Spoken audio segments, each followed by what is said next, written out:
Hello, my name is Emily Collins. I am with the group that did the Disney Gates of 2018.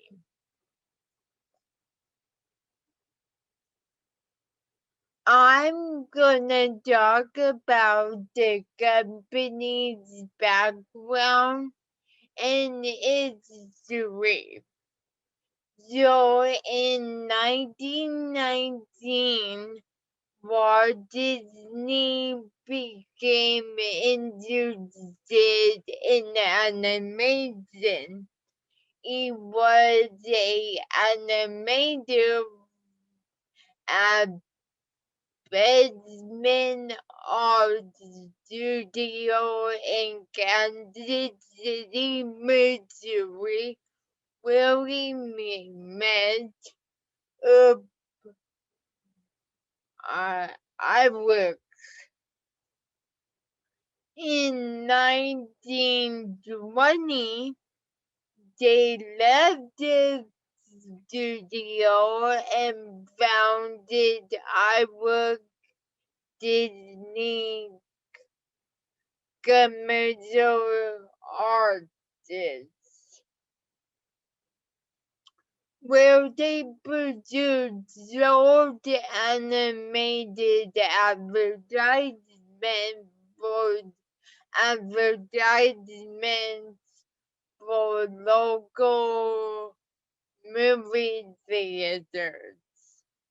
In 1922, they Disney founded Lab Oakland, where they made show cartoons. Um, but in 1923, Disney took bankruptcy, and when that happened, he bought a one-way ticket to Hollywood, where his brother Roy lived. In October 1923, Disney produced films that blended cartoon animation with live action modern. In 1927, um, Disney founded Disney Brothers Studios, which later became Walt Disney Productions, where they produced 50 plus films. Um, Walt Disney created World the Lucky Rabbit. Um, at this time, Disney was working with Universal, and Universal had the rights to the character and hired some animators from Disney to produce more cartoons for this character. In 2007, the Disney Studios was able to get the rights back for the character. Um, in 1928, Disney and iBooks created Mickey Mouse as well as Minnie Mouse. There's a lot of cartoons with these two characters, but the most famous cartoon is Steamboat Willie. In 1929, they created other characters such as Gary Donald Duck, Birdo, and Daisy Duck. Um, in between 1937 and 1961, they started to make feature films. And the first one they ever did was No White and the Seven Dwarfs. And other famous movies from this list are Pinocchio, Dumbo, Bambi, Cinderella, Peter Pan, and Sleeping Beauty. Um, uh, in 1954, the Walt Disney decided to build a theme park which would be called Disneyland. He announced this on his television show, also called Disneyland. The park will cost $17 million to build. And in 1955,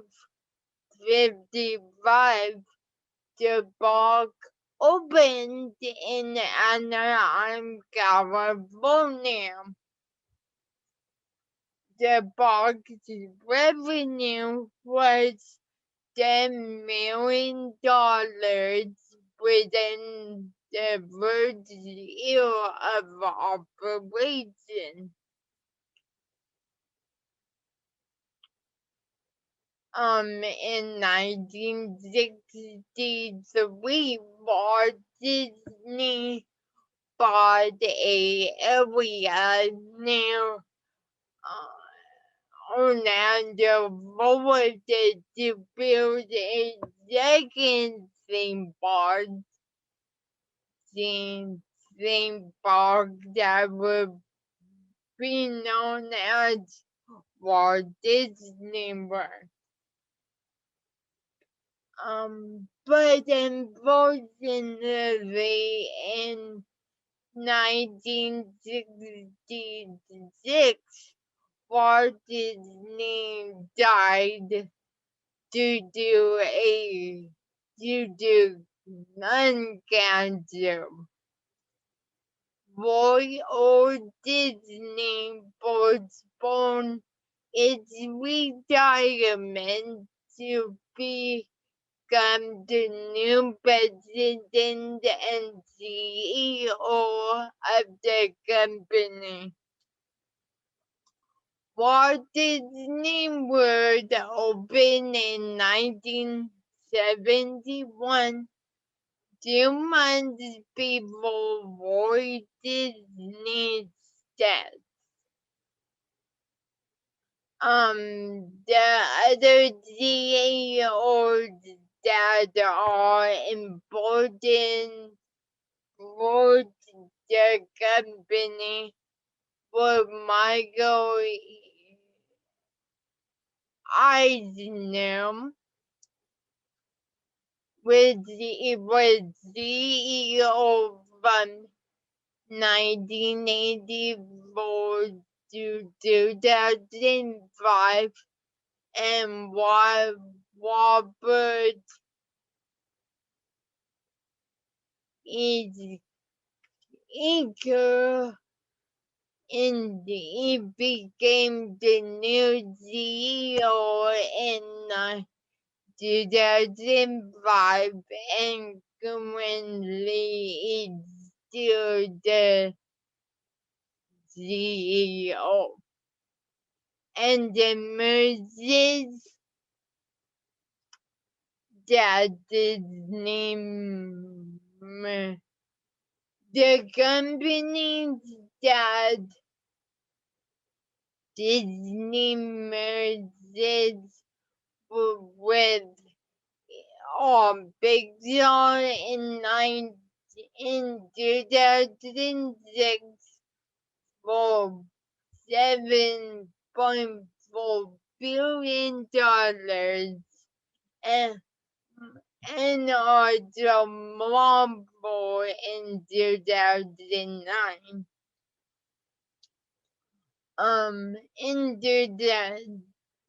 In 2012 for $4 billion, and Chuck Jackson, they decided to merge with Lucasfilms, which merged with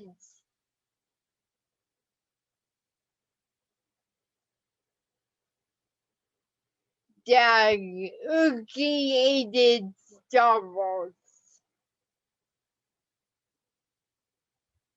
So the detailed description of the company is their products are motion picture production, amusement parks, and hotels, cruise lines, and broadcast television networks. And their service for everything is entertainment, because when you go to the movies or at Disney, going to Disneyland, their main goal is that person having a good time. Now I'm gonna pass it over to Daniel, where he's gonna talk about the vision and mission of the company.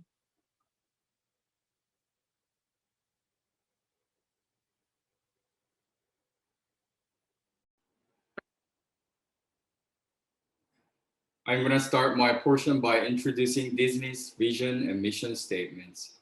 For the vision and mission statements, the case did not state it directly, so I made it up based on the information in the case.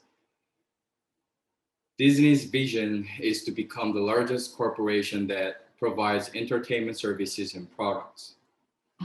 This vision is reminiscent of Walt Disney Company's ambition to grow into a global brand through structured growth and strategic acquisitions. Since the Mickey Mouse inspired turnaround in 1928, the company embarked on enhancing its brand image through successful animated films. The company also expanded its brand reach through the construction of many parks and resorts around the globe. These developments indicate a resolve by the company to expand both domestically and internationally with installations in different markets and geographical areas. Also, the company has complemented the growth through strategic acquisitions that have helped it expand the reach of its brand, the entertainment genres, or the market in which it operates. Under the reign of Michael Eisner as chief executive officer, the company acquired Miramax Films, ABC, Fox Family Channel, Anaheim Angels, and ESPN. Moreover, the acquisitions of Pixar Animation Studios, Marvel Entertainment, Lucasfilm, and the proposed acquisition of 21st Century Fox under Robert Iger's reign expanded the company's entertainment portfolio. And Iger even added two larger ships to serve more customers. Disney really tries to expand its reach from every aspect of entertainment. And all these developments indicate a strategic journey towards transforming the Walt Disney Company into the world's largest entertainment company. And its mission is to provide high quality entertainment worldwide through technology. An analysis of the company's strategic priorities indicates the reliance on quality entertainment content to drive the company's brand image and enhance its value proposition to its consumers. As early as 1928, Walt Disney Company showed ability and focused on producing high-quality entertainment content. Since the trend-setting days of Mickey Mouse and Steamboat Willie, the company has produced a catalog of high-quality films to add to its portfolio. In addition, the strategic acquisitions of the company are designed to add high-quality branded content and the companies with unique skills and technologies in key areas of filmmaking and content development and distribution. The acquisitions of Marvel Entertainment, Lucasfilm, and UTV are testament to the strategic priorities to globalize high-quality content through technology. So the mission is the embodiment of the strategic priorities of the company. Disney's goals are international expansion and content expansion.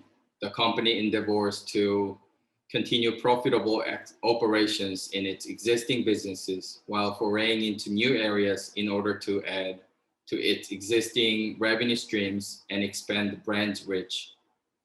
Walt Disney Company achieves this goal through strategies that improve the value of existing businesses in the company's portfolio. One of the strategies is enhancing the synergy in the existing business units. The company's diversified portfolio contains business units in various entertainment segments. Synergizing these units create value for the business units that are involved. Disney has been well synergizing its parks and resorts unit with the studio entertainment business unit. Another example would be the use of ESPN Wide World of Sports Complex in hosting various entertainment and sporting events could enhance the company's 18 vacation clubs and hotels in the Walt Disney World resorts. In response to the changing trends in the media network business units and the associated drop in revenue, the company relies on the Star, Sky, and Hulu assets in hoping to bring entertainment to consumers in more compelling ways. And to achieve its goal of successful international expansion, Walt Disney Company uses a scalable business strategy. What I mean by scalable strategy is that Disney embeds a large amount of money in its theme parks around the globe, so it can expand the range of attractions at its parks, and Disney's customer products and characters from its movies will be exposed to more people, which will lead to an increase in revenue and presence. Its synergies of establishments in different markets around the globe offer numerous opportunities to scale its operations in the various business units without necessarily increasing the extra cost. One of the challenges noted by the company is that the forays of the company into international markets have been superficial. However, Disney's strategy allows the company to increase its customers in different business units in international markets, investing and capturing synergies between business models will satisfy the objectives of increasing the presence in the foreign market while also benefiting the other business units. The Hong Kong Disneyland, Tokyo Disney, and Shanghai Disney are suitable installations where the company can scale its operations to increase its presence in the Asia Pacific markets, while also increasing its customers for its numerous products and services in the other business units. Disney's business model has 4 divisions.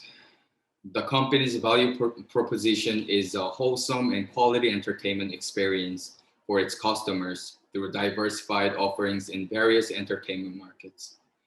As shown in this diagram, the company has a portfolio of 4 main business units that operate independently but within the same vision and corporate strategy of the company. The company makes money in its media network business unit through advertising, affiliate fees, television, and video on demand distribution. The revenues in the parks and resorts business units stem from the revenue generated from the domestic and international facilities. The studio entertainment business unit generates revenue for the company through home entertainment, theatrical distribution, television, and video on demand distribution as well.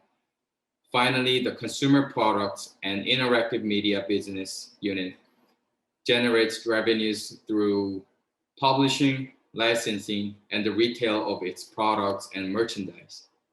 And the 2 highlighted business units show decreasing operating income compared to the prior year as advanced and new business models are introduced in the markets.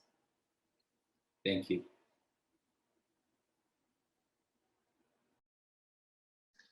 Now for the financial performance, it's also important to note that these are the top 5 corporations in the United States parks and resorts industry.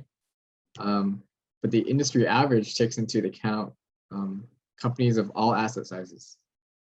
Now, both Disney and Comcast are diversified companies, with Comcast owning Universal Studios. The operating profit margin is the percentage of profit a company produces from its operations. A net profit margin is the after-tax profits per dollar of sales. Return on equity, ROE, is a return that stockholders earn on their capital investment on the enterprise. ROA, return on assets, is how well a company is generating profits from its assets. Debt is how much debt has compared to its total assets and measures the extent to which borrowed funds have been used to finance the firm's operations. The ratio of cash and cash equivalents to its current liabilities, and says how much a creditor would be willing to loan them money. And a quick ratio measures how it can meet its short-term obligations with its most liquid assets.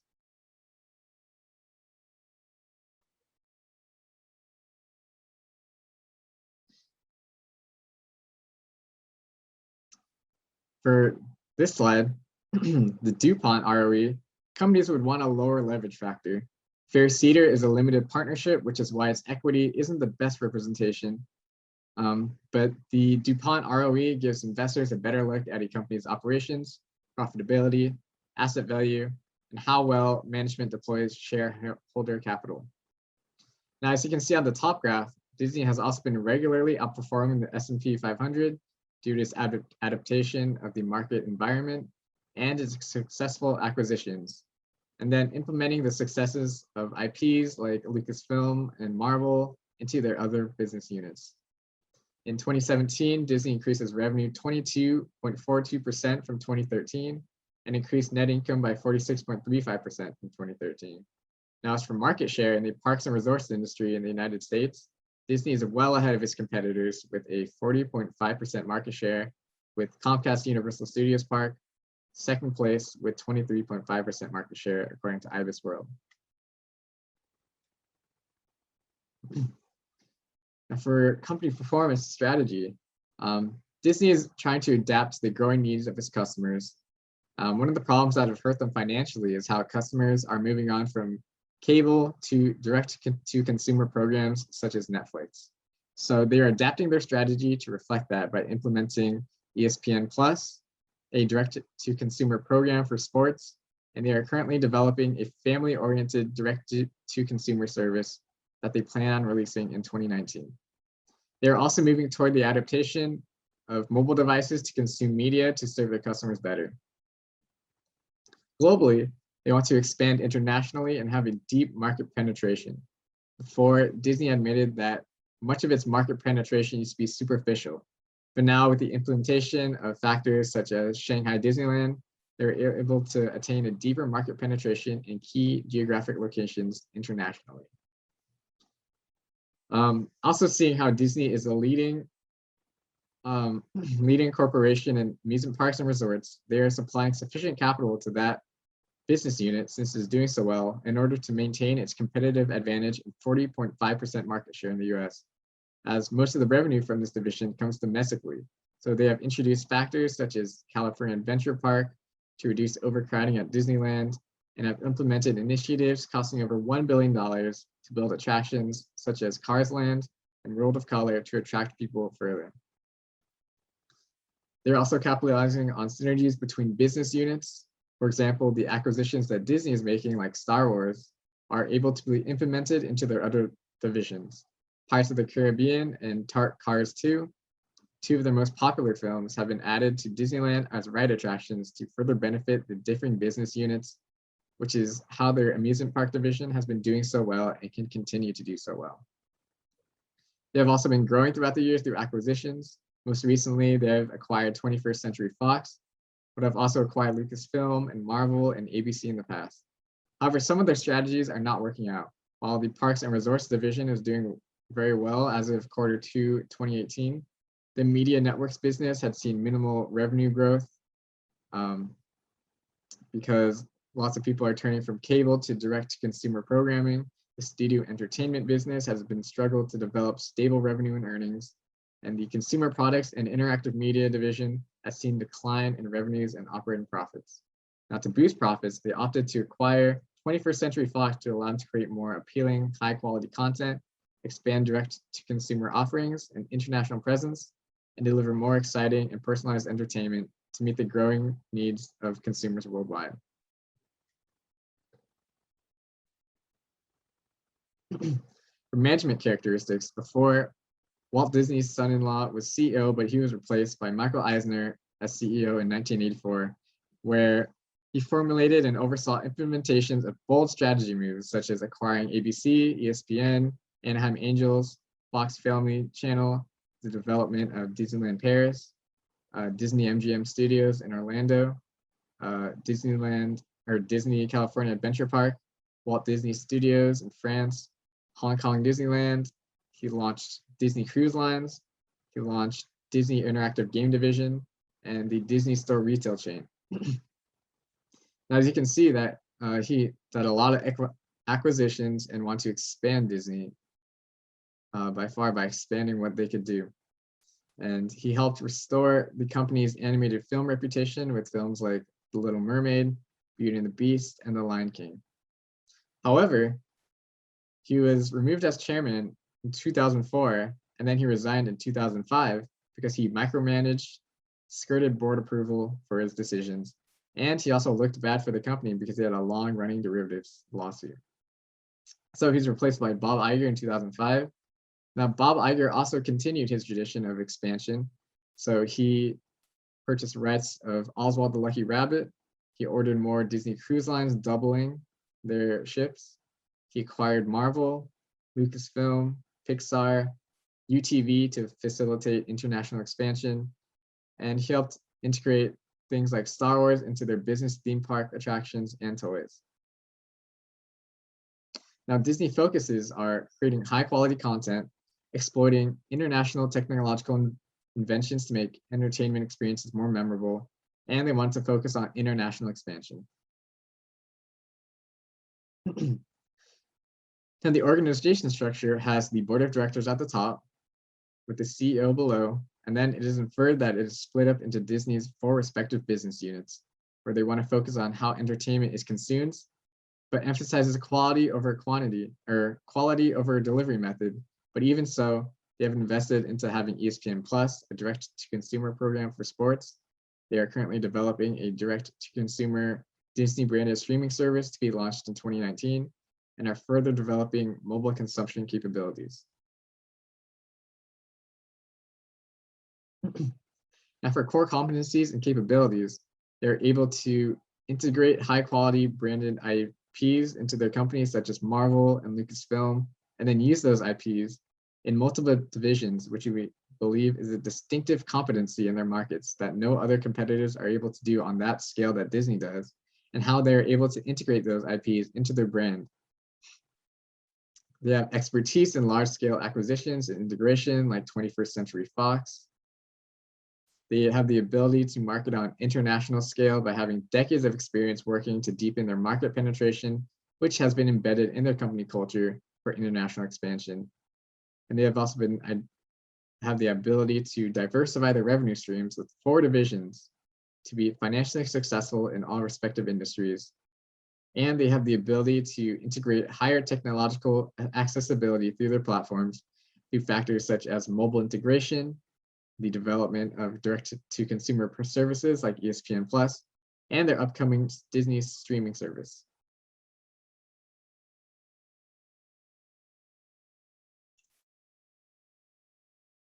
Moving into the Pestel analysis, for favorable political factors, we have the Tax Cuts and Jobs Act passed December 22nd, 2017. New tax policy passed by the Trump administration cut the corporate income tax rate from 35% to 21%, freeing up capital to be used in investments, dividends to stockholders, employee bonuses, etc. For unfavorable, it's also Trump's doing in his antagonistic rhetoric towards China. A trade war, which is the threat with the antagonistic rhetoric, a trade war with China would greatly reduce industry investment in the country. For economic factors, favorable, there's very high potential for industry growth through globalization. So economy shifting demand towards service sectors. Presently it's China, and probably in the near future, India have the most potential for industry growth. An unfavorable factor would be increasing interest rates. In 2017, the effective federal funds rate increased from 0.65% to 1.3%. And this is particularly unfavorable for our industry because of how high the leverage is on average. For social factors, for favorable social factors, there's continued growth in amusement park attendance. Global theme park attendance increased by 5.4% from 2017 to 2018. This growth is industry-wide, in particular benefits those in the industry who own popular IP and find unique ways to engage with customers. An unfavorable social factor would be competition for the millennial generation. Companies within the industry must compete with each other and with other industries for the interest of the millennials. Companies with a strong millennial consumer bases are under constant threat from competition to eat away at their popularity with the group. For technological factors, a favorable one would be increasing global internet penetration rate, particularly in maturing economies. Increasing internet accessibility allows consumers to purchase products, enroll in subscription services, and pay for tickets without having to go anywhere. So an increased rate of this means more people are able to buy stuff online, merchandise having to do with IPs, and that would result in more sales. An unfavorable technological factor would be losses in revenue due to online piracy. The illegal streaming of content can cause massive losses in revenue. The more intellectual property a company within the industry is invested in, the greater the risk of loss. For legal factors, so the strength of the United States intellectual property rights is a favorable factor because it ranks number 4 on the World Intellectual Property Organization's Innovation Index for 2017. This is out of 193 nations. This index takes several factors into account to generate rankings each year, such as business sophistication, public policies, and infrastructure in the country. Also, an unfavorable legal factor would be also the strength of the United States intellectual property rights. So while our industry enjoys the strong protection of its IP under United States law, competing industries' IPs are equally protected.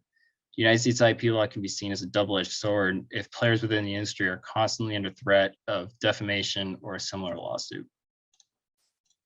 The defining industry is the services, miscellaneous amusement, and recreation industry. The economic features of this industry are the size of the global industry is estimated to be $4.2 billion in 2017. It's steadily growing as more countries move to service economies. There are very steep barriers to entry, and there's very steep barriers to exit. Some of the driving forces include intellectual property, globalization of industry, high capital investment, marketability to different age groups, and federal, state, and local governments' trade relations, which is federal, usually on the federal level, states' attitude toward park development, and infrastructure, the city infrastructure that the parks reside in. The key success factors are the acquisition and retention of popular intellectual properties, technological advancements in ride/attractions, online marketplaces, and emerging technologies. Very easy public accessibility is another big success factor, and investment in developing markets. Moving on to the 5 forces analysis. First one is the buyer strength. We rate it as very weak for 2 main reasons. Fairly weak for 2 main reasons because of the unique experiences only our industry offers. It's hard to go to another replacement as a buyer and find another experience similar to an amusement park or a theme park experience. Also, there's an increasing number of buyers and a decreasing number of sellers. So the strength of suppliers we rated as moderate because of 2 pretty different reasons. Our industry suppliers are broken down into 2 distinct categories. So the raw materials / labor suppliers we rated as weak, and the suppliers of intellectual property are strong. So the raw materials / labor suppliers we figured were a little bit more important than the suppliers of intellectual property. So we rated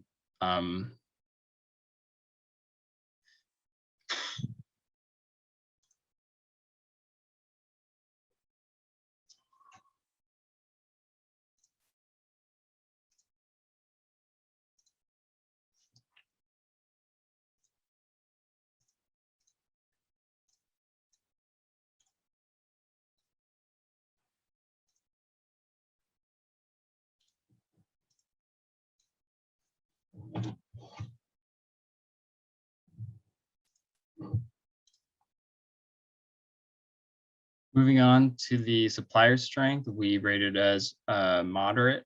Our industry suppliers are broken down into 2 distinct categories. The first being raw materials / labor suppliers.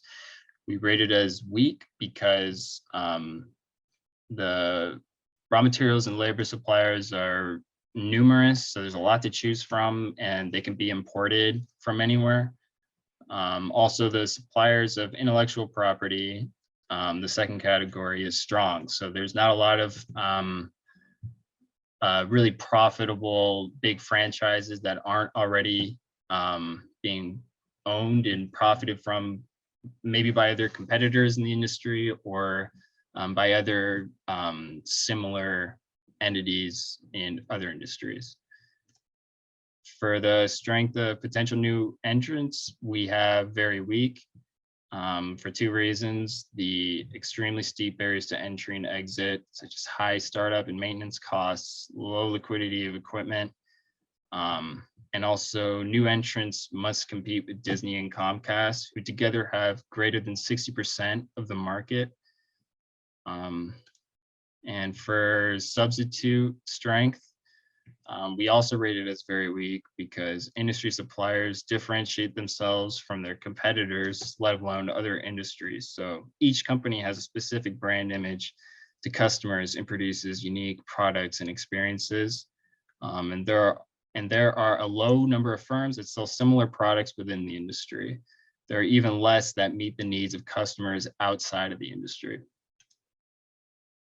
For competition strength, we have rated as very strong. The competition amongst the peers in the industry is very high. So what I mean by that is the top firms in the industry charge similarly high products or prices relative to smaller firms. And the smaller firms or everyone else charges similarly low prices relative to the top firms. And the overall attractiveness of the industry is 3.6.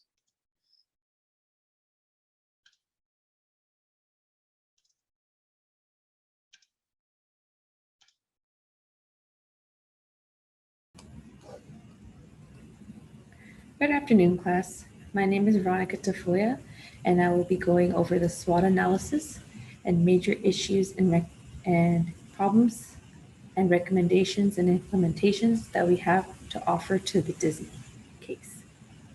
For our SWOT analysis, we came up with the strength for Disney as having a large portfolio of high quality branded content with the recent acquisition of Pixar, Marvel, and Lucasfilms. A weakness of Disney is that it has a lack of dynamic marketplace. The company is lacking a dynamic and interactive interface. An opportunity of Disney is that there is direct-to-consumer programming. Consumers are enjoying television, movies, and other entertainment other than cable television that Disney can tap into. A threat is the internet or internet streaming services. More interactive interface that is more attractive to a younger consumer. Two major issues and problems that we came across in the Disney case are the media networks, that they are competing against other types of entertainment and delivery platforms. The root cause is an unattractive user interface. A second issue that we came across is that there is a decrease in consumer goods and the interactive media. The root cause is that it is affected by seasonal shopping and the amount of disposable income that consumers have. To elaborate on our first major issue was that among the most significant challenges to Disney's Media Networks division was the competition for viewers, which impacted their advertising rates and their revenues. The large media networks had seen minimal revenue growth in recent years and was experiencing a declining operating profits as media consumers turned from cable to the direct-to-consumer programming. For example, those consumers might prefer to watch their videos, movies, or other content on the internet or the internet streaming services rather than watching cable or broadcast television. The user interface is particularly critical, especially for those millennials and younger, where that interface that exists in the sort of traditional television platform is not compelling to them at all. The second issue of the decrease in consumer products in interactive media came across that the division sales were principally affected by the seasonal shopping trends and changes in consumer disposable income. The Disney's Media Networks, the consumer products and interactive media division, suffered 9% and a 4% operating income decrease, respectively, with neither achieving meaningful revenue growth. Disney owns and operates 221 Disney stores in North America, 87 stores in Europe, 55 stores in Japan, and 2 stores in China. Revenues from the licensing, publishing, and games was decreasing. In 2015, it had revenue of $3.9 million. It had decreased into 2016, where it made $3.8 million. And most recently, in 2017, the revenue from licensing, publishing, games was 3.2. For our SARS analysis, we came up with 3 alternatives to our first problem. Our first alternative was reality TV. Perhaps shows that would tap into what it's like to work at Disney, at a Disney resort, what it's like to be an Imagineer, or what it is, how to make those Disney treats that we all know and love at Disney. This would tap into a group or genre that is being ignored, those millennials. A pro was that it would promote the inclusivity. A con is that reality TV only targets a certain market share, certain group. We're not targeting everyone in one shop. And our second alternative, it was a virtual reality movie experience. It incorporates smells, create an ambience, create an atmosphere. This way, it's a whole new way to experience going to the movies. A pro is that it adds another dimension to your movie experience. You're not just sitting in front of a screen and watching the story being told. You're fully immersed in the movie. The con is that it would be costly and time-consuming to develop the technology. A third alternative that we had is a social event for social media.